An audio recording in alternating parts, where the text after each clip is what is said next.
Welcome back everyone, and let's continue with the coding of our brute forcer.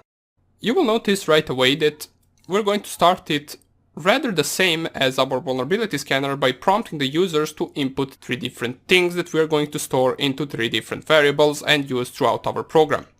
Now 2 of those 3 things are going to be the exact same as in our vulnerability scanner, and the third one is going to be the username for the SSH account. So first thing we're going to prompt to the user is to enter the host, so the actual IP address to the target that they want to connect to. So we're going to type it right here, input, and let's add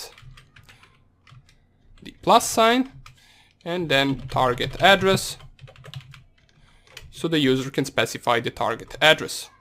The second thing that we are going to need is going to be the username for the account that we are trying to brute force, which in our case, if you're using Metasploitable as I am, is going to be MSF admin.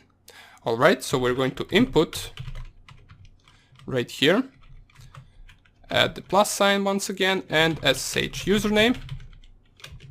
And the last thing that we want to prompt to the user is to input the file, or the file name from which we are going to read the passwords.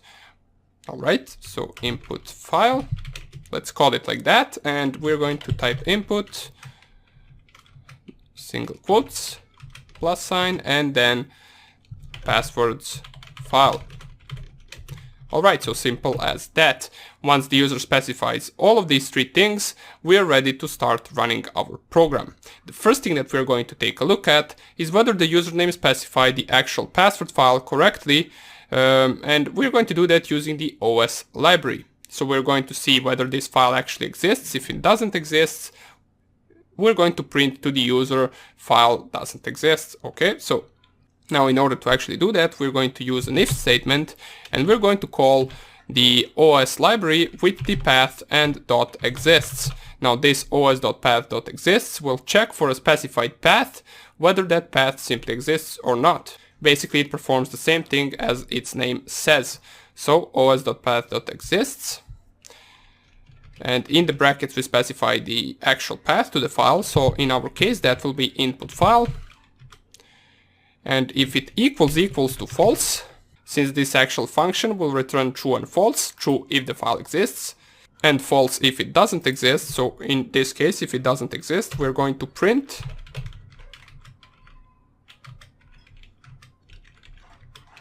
that file doesn't exist. And we also want to make sure that we add right here /path in case the user specifies path and not just the file name. And then we're going to use the sys library in order to exit the program with number 1. So sys.exit in case that file doesn't exist, so the user can actually rerun the program and specify the correct file.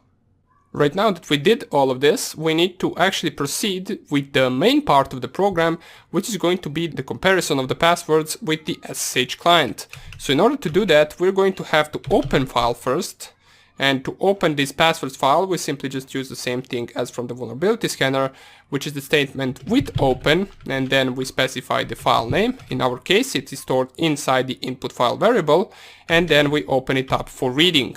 Once we do that, we simply create a file descriptor name, which is going to be just file, and then we check all the passwords line by line. So for each line, in file.readlines, and keep in mind that you need to use readline with S, and there is also readline, but readline will only read character 1 by 1, and we want to make sure we use readline, so we read line by line. Alright, once it reads the line, that line will be a password, and we're going to set it so password equals line, and that line we want to strip out any character that we don't need. For example, the new line character, we don't really need it inside of this string, so we're going to strip any unnecessary thing and store it in a new variable that we just created, which is going to be called password. Alright, once we have the password ready to test, then we can simply just try to connect with that password. And in order to do that, we're going to use a function ssh underscore connect with this specified password. Now you might notice right away that this is red underline, and the reason why this is red underline is because this function doesn't even exist. Now you might be asking, why are we using it if it doesn't exist? Well, we're going to code it in the next video, and inside of this function we're going to use the paramiko library in order to automate the SSH connection to the target. Alright, so that would be about it for this tutorial, and I will see you in the next lecture. Bye!